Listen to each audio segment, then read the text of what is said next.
3, 2, and 1. All right, I told you we would be back, and now we are back with Karen Mayo, who is going to talk to us today about roots of leadership. And I call it leading from the heart. And so you have, whatever you have on the outside as a leader, man, it does show when you're put in that position. But Karen is going to navigate us through that, and she has several points that she's going to make, and we're going to have just a full discussion on the roots of leadership. It's an awesome book, and you should go out and get it. As soon as you finish hearing this program, you should make your way to Amazon and purchase it, because it's going to be a great help, not just if you are in leadership on your job, just for even personal growth. You will want to read this book. So again, I'm going to introduce Karen Mayo to you. She is no stranger on this platform because she's a part of our Phoenix National Business Group. And so it's great to have her as a partner and as a friend on here. So we really appreciate you coming on, Karen. How are you? I'm good, Philip. How are you today? I am doing great. I'm just excited to be able to have this discussion with you. And pretty soon our friend Oscar is going to be joining us. So I just wanted to let everybody be aware of that.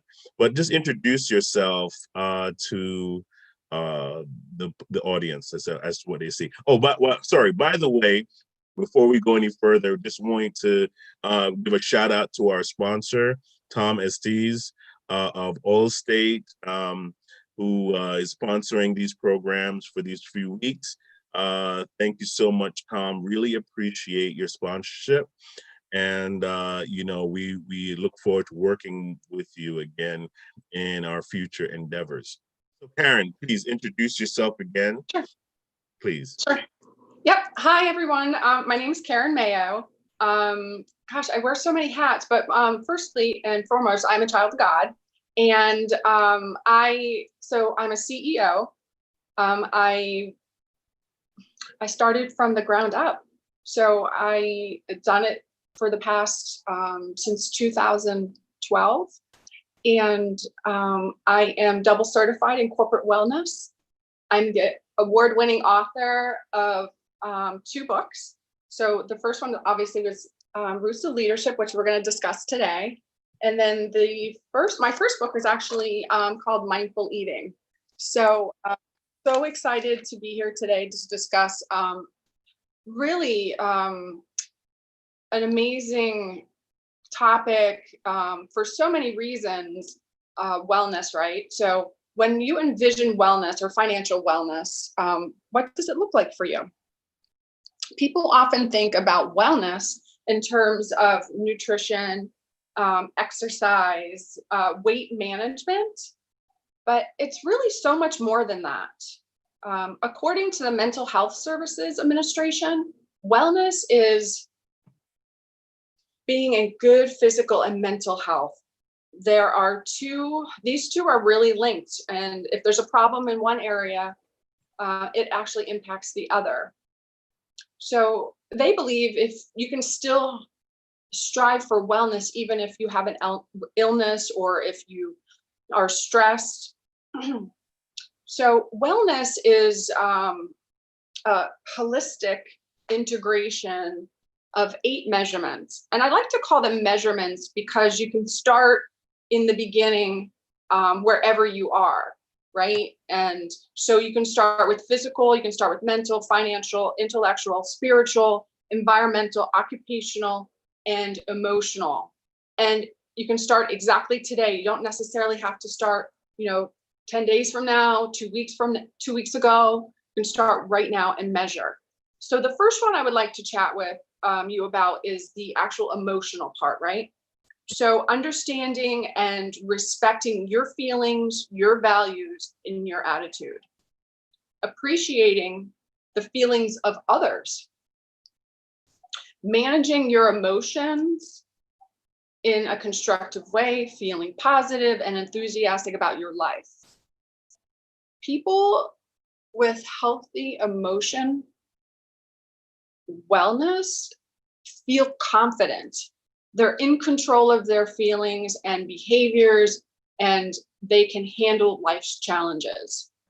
So the summary for the emotional is really just respecting your feelings and the feelings of others, and feeling confident in life and creating satisfying relationships. So I would like to start the conversation with about this emotional topic and how it can affect financial wellness. Oscar, tell us what you think about that.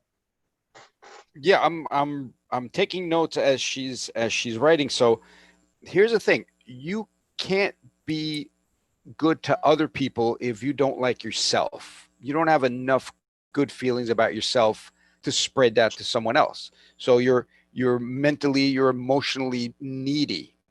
So you can't give what you don't have. So unless you're emotionally healthy yourself, you're going to see that in other people. So I grew up in the Bronx, so I've learned not to take things personally and realize that people are coming to me with what I call it sunglasses with different color filters on it. So everyone's seeing things from their point of view with their filters. So I might say a word that for me is neutral, but for them it's bringing a lot of baggage with it. So to me, to be nice to others, you have to be nice to yourself. So we need to learn how to be nice to ourselves, how to not let other things bother us. And we can go in hours talking about the ego versus the spiritual part of you. So the ego gets bruised because it's temporary. The spiritual side of you can't get bruised because it's emotion. It's eternal. So, like I said, being from the Bronx, my line has always been, if you knew how little I valued your opinion, you wouldn't even bother telling me. And that is my defense for for people that come to me with their filters and their baggage, and like I don't need it. I have my own stuff to deal with, and I don't need your extra stuff. So to emotionally balance myself, I have a wall between me and other people's opinions, which is just their opinion. Yeah, I mean, as you were talking about emotional respect, and respecting your own feelings. I find that some people are not even aware of their emotional state. I mean, it's not even on their radar to evaluate their emotional state. So when something happens, when something strenuous happens, they don't know how to deal with it because their emotions are talking to them, right? And it's beyond logic because it's talking about, how something made you feel. It's like, I always say this, when somebody breaks your heart, that in order to handle that in a more rational state, like you just don't jump over the bed and choke them to death. Just a little choke is not bad. It's not to death. That's right. I'm just saying, it's like, your initial thought, like, let's say we let's put the scenario out there. You walk into the room, and your spouse or partner is with somebody else, right? Emotionally, your state of mind is like, depending on your personality, you could either, go at it, like, stay right there, I'll be right back. or the old joke, Murray, I have to, but you. And so it's like, I mean, we're talking about emotional respect, right? It's like, we have to be aware of that there is such a thing as like emotional language, right? All of us, and that's, I think, is a common thing among any culture, among any race, is that we all feel the same thing.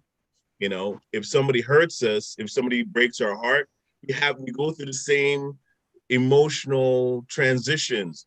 Is it me? Is it you? You know, what did I do? What did you do? I mean, we ask all the same questions, no matter what language we speak, right? True. Somebody, Yeah.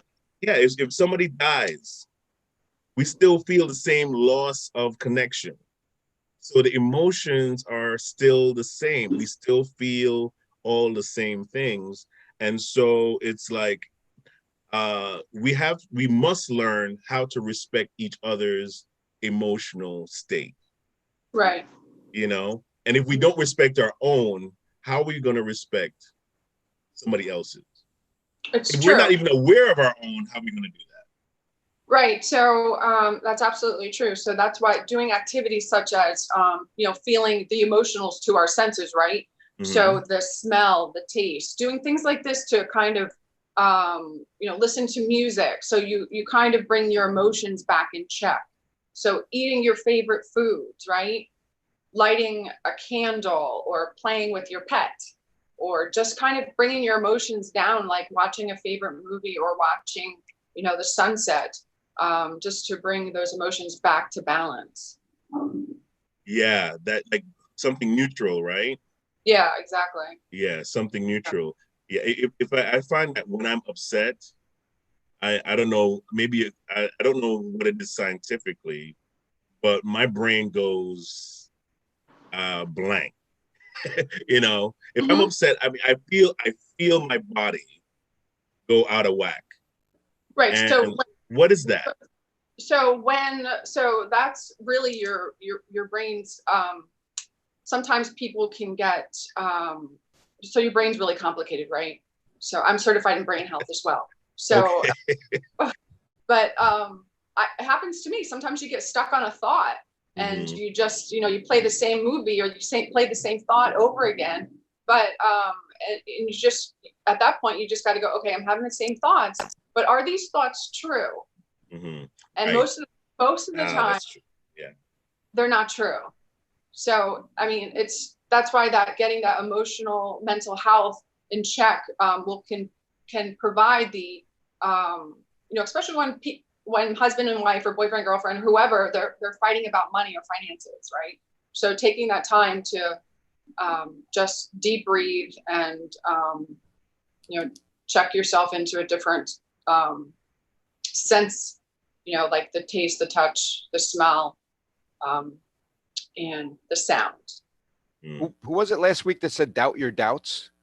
There was Doubt some your doubts. Yeah, yeah, right. That stuck that out to that you it, too, right? yeah, she just hit Yeah. on that. I'm like, why are you doubt your doubts? Like I don't think why? How did I Well, get it's to this? almost like they're almost like automatic negative thoughts that we have, right, in our Mm-hmm. brain. So, but most of them are not true. So you can kind of talk yourself out of, or meaning you can have a conversation with yourself because you're already doing it anyway. But are Mm-hmm. those thoughts true? And most of the time they're not. And if you were asking yourself and they happen to be true, but what if, because you're talking to yourself, so what if you said to yourself, well, this really isn't true? How would I feel if this thought really wasn't true? Which most of the time it's not true. You're just having those doubts, you're having those negative thoughts. So Yeah. Yeah. One I mean, really I was going to ask you this question though, Karen. Um, so how do you separate the thoughts that are coming from like your insecurities? How do you filter that out? Because your insecurities can sometimes paint your perspective, they right? can. Yeah, Yeah. and then it's like because because it's a familiar emotion. Like let's say you suffered from abandonment, right? Uh-huh. And so somebody says something or does something, and those undefined emotions of abandonment come right back into Right. your space, right? How do you? What are some of the things that people can do in that kind of a spectrum? Right. So those are more trigger thoughts and trigger points. But Mm-hmm. again, just asking yourself those questions, is this really true? And if it is, then you have to, peel back the layers of the onion and try and, what if it wasn't true? What if this was not true? So that abandonment issue. Okay, so that is true, right? So that happened. So at that point, I would hope that that person had gone through some therapy, so they had those resources to fall back on. But they can, those things definitely can be triggering, and that's more of having to go see your therapist. And those are serious. It's serious. Yeah, very serious. One thing that this is bringing up a whole bunch, and I've done a lot of reading and a lot of watching things. So what you've brought up is basically what Bob Proctor says and Bruce Lipton says. Bruce Lipton says we're running programs all the time. It's a program. And then in the Bob Proctor, I learned that program was put in our head when we were 7 years old. Yeah. So by the time you're 7, your personality, your thoughts about money, life, everything is programmed. And you run the rest of your life, if you don't know that part, on that 7-year-old's view of the world.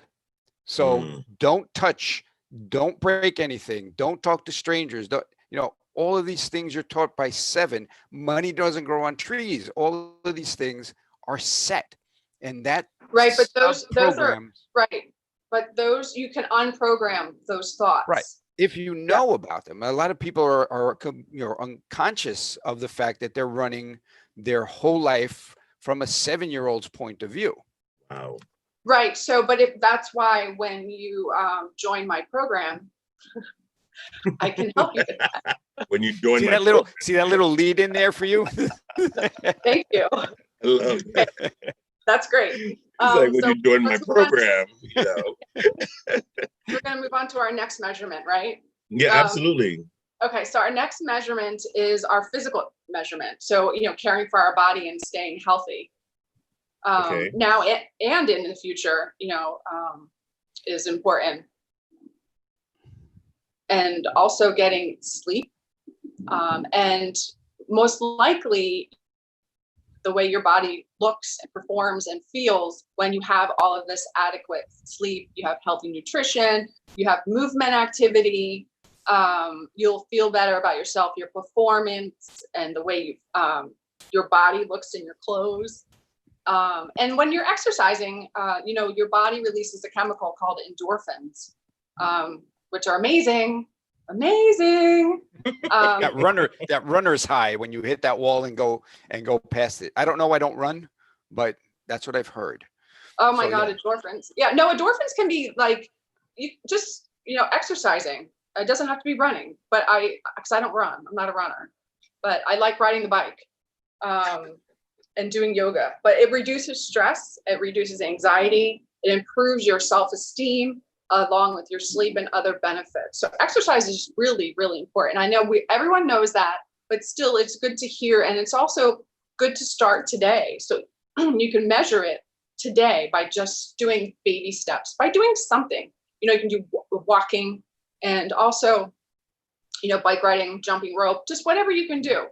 And you don't necessarily have to be like someone who works out in the morning, someone who works out in the afternoon. I say, do it when you can, when you have time, but do it. So that's really the my summary is recognizing the need for your physical activity, healthy foods, and sleep.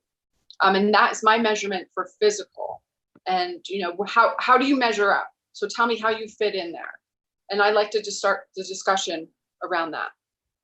Well, go ahead,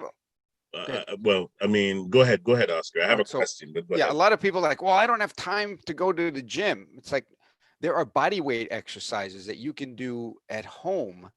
All you need is like a 6 foot by 6 foot area, and you can do that exercise that was developed by the devil called burpees. That is a full body torture. It is. And you knock out 10 burpees and you're good. I think you're good for the day after that. So it's not like, okay, I got to go to the gym, I got to go work out on weights, like just normal body weight exercises like we used to do in in school. You know, calisthenics was what we did in school. We didn't have a gym. Jumping jacks, jumping rope. You can do push-ups. You can do sit-ups. I mean, those things. Put your feet underneath the couch. You know, so you can kind of hold yourself up. You know, if you have kids are great for partnering up with as a partner. You know. Planks. You don't have to move at all. Just do a plank. I had a question about the chicken or the egg. Chicken or the egg, again, right? Okay. So we as we were talking about emotional state, right?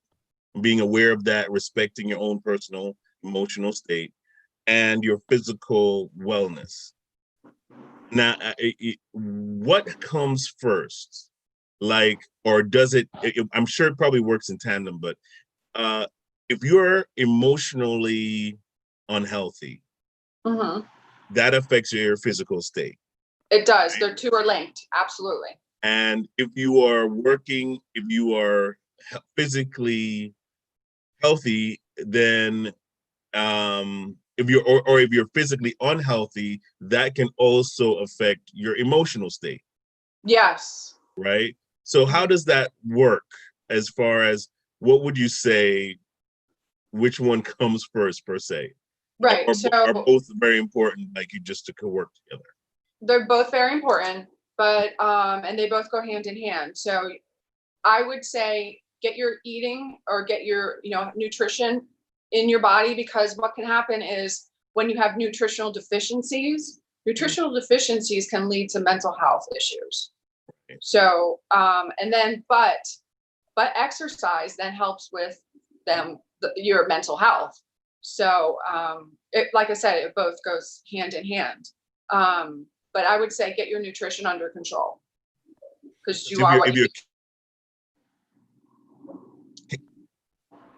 if you're like chemically imbalanced, then your emotions are totally all over the place. You know. Correct. Exactly. So, and you know, I'm also certified in hormone health.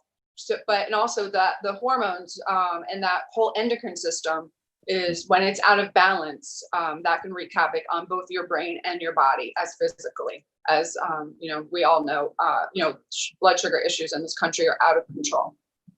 The other thing is your body. The way you move your body affects your mood and affects your chemical. We're basically a skin covered petri dish. Yes. And what we think about changes the chemicals in our body and changes the outcome. Like if I say, think of a big juicy lemon, cut it in half, cut it in quarters and bite into it. Like most people's mouths will start to water just thinking about that. So your thought created a physical, right? Or you have an emotion, a physical reaction to that thought. So, you know, if I say stand on the ledge of a cliff and look down, you can feel your stomach tightening up just thinking about it. So your thoughts create a chemical reaction and your body, you know, comes out of that. So one of the things I've learned is move your body the way you want to feel. You cannot sit here like this and say, I feel happy. And your body doesn't feel happy if you're in that position. And you can't stand like this and say, I'm really sad. And your body says, no, you're not. So change your body, your physical posture to tell your body, this is how I'm feeling. I know, right? When you're standing like this, your brain says, oh, you know, we just won something. So let's release those endorphins, because I don't know what we won, but we won something. So now you get the endorphins, and now you can kick in what you want to do better than if you're coming from this position saying, I'm going to go work out. Like your body's like, no, you're not. You're going to take a nap, because our chemical we just told our body in our state says, we're ready to take a nap. We're not ready to go work out. You know, I'm talking about that. That's words in your thinking, right? You know, starting your day off with thoughts that are positive. Like I start my days off with scriptures like, you know, like this is a day the Lord has made, right? I will rejoice and be glad in it. So that kicks me off. That's that's like my first scripture of the day that I bring to my thought. No matter what's going on, it kind of gives me that mindset that, okay, you know what? I'm going to get myself wherever my mind is, I'm going to go in that direction. My body is going to start going in that direction. And I found that if I wake up and my thoughts are depressive and heavy and like, oh, nothing's going to work out today. It's going, like, oh, I don't think today's going to be good. The moment I start thinking those thoughts, I am not motivated to move.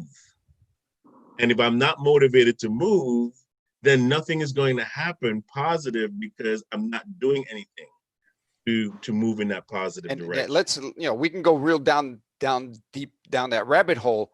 Where does your mind live? Ooh. All right. So when you say I need to change my mind, yeah, where is it that you need to change it? So, and if we can get to that point where we know our mind, we can control our mind rather than, vice being versa, slave to the mind. That is huge step. And the story that I told you about the old lady in the bus that, this young kid was really like getting ugly with her. And she just turned around and said, "It's too early for you, Satan. I know that's you." Oh, I love that. So when that thought comes in, oh my God, it's going to be a bit. No, it's too early for you, Satan.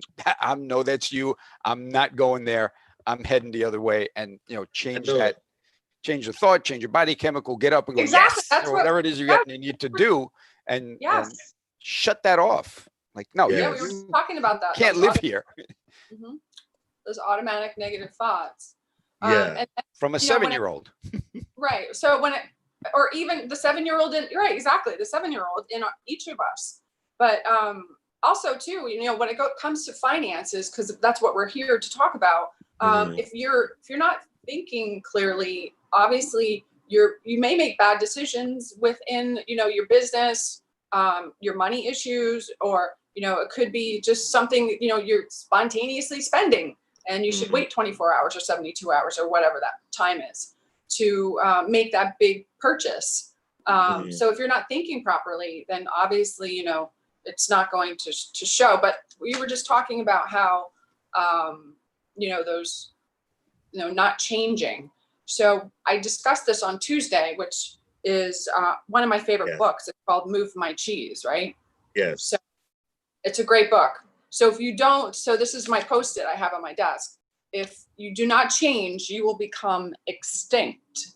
So, it's a matter of baby steps, making those changes, making that measurement where you are today to move forward, to be where you want to be in that goal or that measurement or that foot, actually one foot in front of the other to get where you want to be.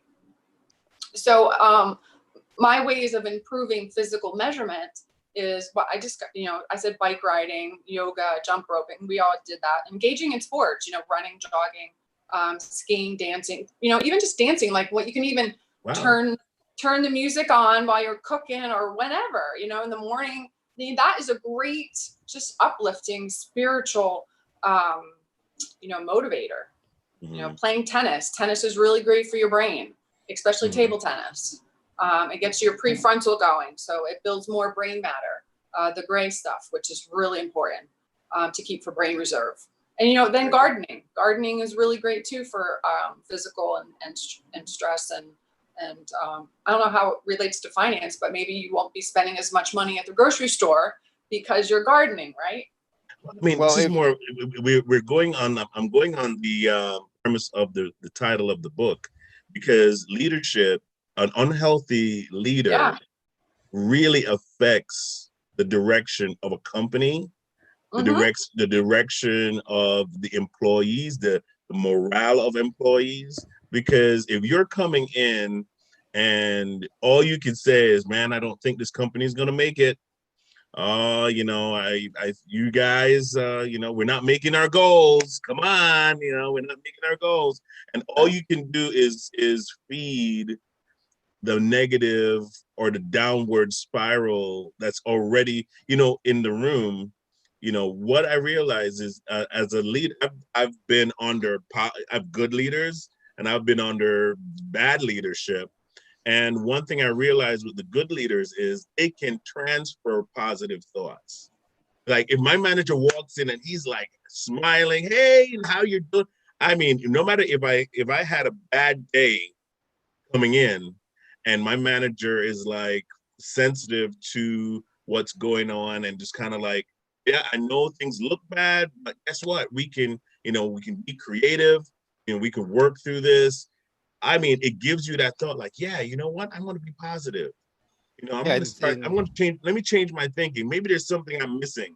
And you start and going through and trying to figure things out rather than the guy that comes in and he's not physically, healthy. He's not emotionally healthy. So he spreads the garbage Yep. all around the room. like they say in Sicily, the fish rots from the head down. So Right. if you got a bad leader, there's nothing, the people underneath that leader are not going to be the ones bringing that up. If you're looking up and saying, oh man, this is going to be a bad day, right, it's going to trickle down to everybody and make that day and self-fulfilling prophecy. It will be a bad day. Yeah. You know what? I love that you brought that up because, when you're working in corporate, a good leader and a bad leader. I'm so excited that you brought that up because it is so important to know and to follow and to look up to and inspire people to become leaders. And when you're a good leader, you know how to do that, and that's why this book right here is so important to someone who has not really a bad leader, but someone that's not leading properly. This book right here will help you along your roots of leadership. It will bring that leadership out of you. Mm-hmm.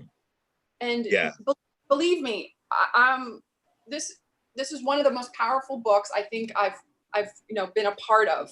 So, but it's so much more than you or the person who's leading you. This is bringing out the leader in you to help others become leaders, and that's how deep this book is, and that's why the roots are so deep. The great visual for that is I saw the two cartoons. One says boss, and he's sitting on top of a wagon with everybody pulling when he's over there whipping. Mm-hmm. Whereas leader, he's in front pulling with everyone else behind him. So you can be a boss, but not be a leader. So and we have a ton of bosses. I mean, yeah. There are bosses everywhere. Yeah. But I love the title of the book and imagery. Yeah. Because when I saw the imagery of it, all I could think of is if the roots, whoever is leading, right, is almost like you can see the fruits of what's inside of them. And what I realize is that even when you read a book, you're like taking from the plate of somebody else's mind, right? Yeah. They're feeding you their information. And if somebody's giving you a platform to say, well, these are the inward things you need to deal with to be a good leader, to motivate people, because you're not a leader if nobody's following you. Right. Right? That's the first principle of leadership is if you're a leader, have someone following. I mean, if you're just kind of following what everybody else is doing, and you're really not the leader in the room. Somebody else is, right? But if you're the leader, I mean, because you have the title doesn't make you the leader. Correct. If you are the leader in the room, then people are looking at you for not just physical leadership. They're looking at you for emotional leadership. It's a package. How to perspective, right? Because not everybody can lead themselves in perspective. Right. So when you say you're the leader in the room, people look at you and go, so where are we going? Left, right? What are we doing? Come on, boss. Come on. Help me out here. I think that's the difference between a boss and a leader. A boss is designated. A leader is given a distinction by the people that are following them. So you can be the boss and I'm not going to follow you. But if you're going to be the leader, then I'll follow you.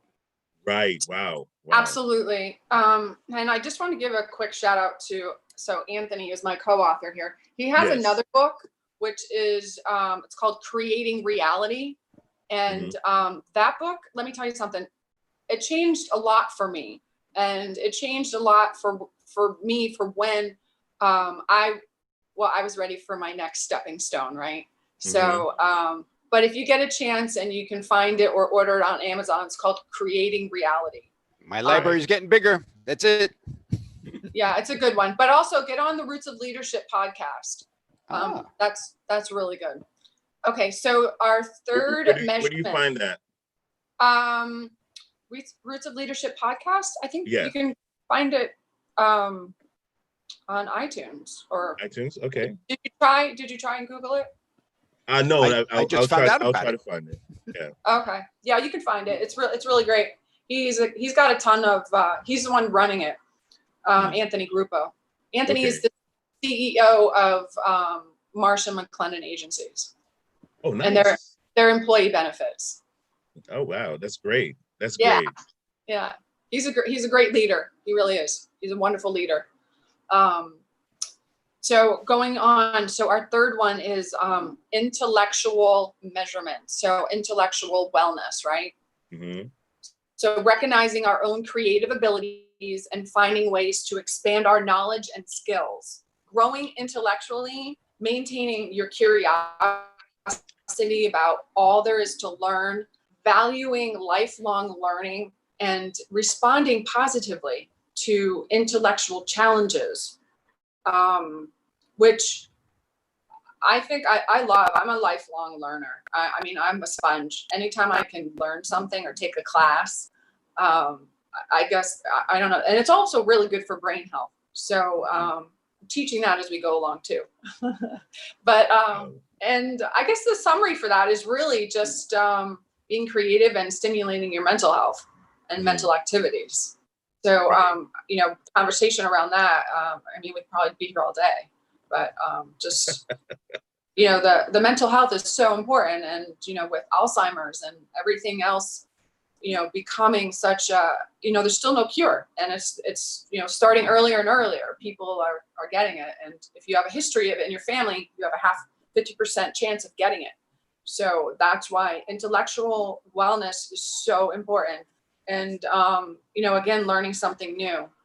And you're talking about, and you're a brain person, talking about brain plasticity. Your brain is not set in stone. The more you learn, the more connections are made, the healthier and younger your brain gets. Yes. So, even mine, believe it or not, it's actually working. And I can't believe that. Yeah, it's hard to believe. I'm getting there. All right. I'm getting this. Nice. And I always have, when I have downtime, when I'm outside with the chickens or in the garden or something, I always have a book in my ear.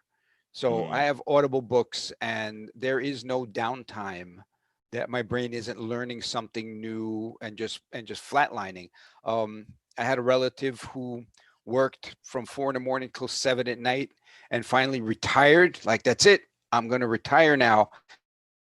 Years he passed away because his brain literally died. He had nothing. I'm saying he had nothing to live for, because he had a purpose, and he was constantly working and learning, and it was a trade that wasn't static. So he was always. And now you sit on the lazy boy. You realize it's called a lazy boy chair, not a productive man chair. It's a lazy boy. And you watch TV and you just watch your brain flatline, and your body says, okay, we're ready to die now. And because your brain is shut off. So it's true. That brain health, and always keeping, even shower time. I have a waterproof speaker that I hang up on the shower curtain, and I'll listen to 20 minutes of a book. I don't let my brain have a downtime. That's good. That's really good. And, the top CEOs and professionals all around the world, they read books. They read about 60 books a year.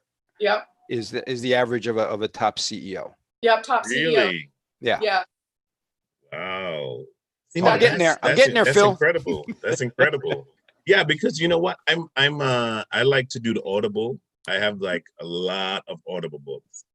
and my subject line is widespread. I mean, I listen to every single kind of genre you could think about, and especially around history. I mean, I Good. love those historical books, and yeah, I totally agree with you on that. Yeah. I mean, we're midway through our program, but I just wanted to give a quick shout out to Tom Estes of Allstate. He's one of our sponsors for these programs that we've been running. And you could reach him at 973-376-8914. Give him a call if you would like to get an estimate on your car insurance, home insurance. And I've been with Tom for years, so please support and give him a call today. All right, so what's the next one? What's the next one that we have, Karen? Okay, so just let me give you some tips. So Mhm. so learning a new language is really good for your brain health, and it gives you, learning new ideas, build a library of resources like classes that you can learn from. A language is really good. Learning the piano. Oh, nice. Yeah. So learning dance steps, ballroom dancing, the hand-eye coordination is Mhm. really, really great. Okay. So our next one is social wellness. So maintaining healthy relationships, enjoy being with other people, developing friendships, your intimate relationships, your family, your loved ones, um, and contribute to the well-being of others and let others care about you, right? So that's a social wellness measurement, and then also contributing to your community. And I think the summary behind that is just developing a meaningful sense of connection, belonging, and having a well-developed support system. So the conversation for that, I think starts somewhere, where we've all been inside for the past, 4 months now, and getting back out, it's kind of a little difficult. Not that it's difficult to socialize, but we have to stay that 6 feet apart, and the masks on, so it's kind of a little hard to communicate with people. But I think everyone's doing the best they can. Mhm. But just developing new friendships, and calling someone on the telephone or writing someone a letter. I mean, that's probably a really great idea, as well as nurturing that relationship. You know what I think is also important too, because of how as humans we are healthier when it comes to having somebody that we connect with, right? Not just like just a physical connection, but somebody you can have a conversation with. Sometimes we need to take that break and ease of mind, and just kind of come to a place where we can clear our thoughts. Some people clear their thoughts in having conversation, but what I find is that even just having somebody to kind of like touch, like you can, because you know what they say about babies that don't get touched within a few weeks, they die, right? And so touch is a part of our communication mechanism.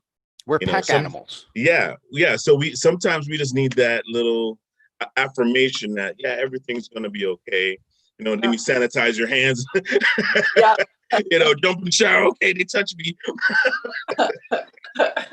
And a lot of people are feeling the distance thing by not being able to hug people that they know they love, and Right. there are huggers in this world that's like, I'm missing that connection. This Facebook thing is cool, and Zoom is nice, but there is not that physical contact, and that's playing big.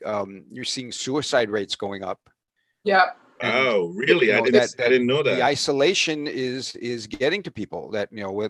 were borderline anyway, and that's pushing people over the edge. Yeah, Absolutely. exactly. So I think we need to kind of as we kind of like try to figure this, platform out.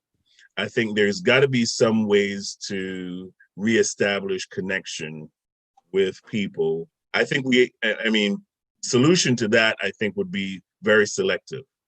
Like, you really got to kind of like filter through in your mind, if I'm going to, invite somebody over, you know, how important is it that, what are some of the procedures to kind of follow for that? Because we do need that interconnection, and it's important. It's important to our mental health. And I think that's why people are just kind of like going crazy. And, I think it's crazy that we're going out there just jumping into crowds of people without masks on, Right. and I mean, yeah, I It's know we true. were desperate for connection, but really, Yeah, no, it's true. It's really true. yeah. So go ahead. Even just, sending, like I said, sending a letter, or even texting, our loved ones is, or people, even as a leader, someone that a lot of top leaders, they do a lot of handwritten notes. So, and when you get a handwritten note, or when you get something in the mail, it's almost like you're getting a gift, right? So Right. no one does that anymore. So sending out handwritten notes is so important. It actually, makes you stand out, from other people. Yeah, that is such an excellent point. But because of time, now we're gonna have to kind of transition, because we're gonna have Frank Coppola coming on at 1:30, and he is going to be talking to us about procrastination. Very Okay. important subject for a lot of us, on overcoming procrastination. And if you do not want to overcome procrastination, you can join Oscar's club. The We'll be haven't meeting soon. yet. Not yet, though. Coming soon, But yeah, we're going to be talking about that next. And so if you would like to order Karen's book, you can go to karenmayo.net, or you can go on Amazon and you can find it there too. Yeah. But if And you'd that's like plural. to know It's more, books. yeah, books, exactly. If you would like to know more about what Karen does, you could go to her website. And I believe there's a way that they could reach out to you through your website as well, right, Karen? Yeah, you can reach me, Karen at karenmayo.net. Yeah. Oh, right. Exactly. I mean, we also have that on the banner.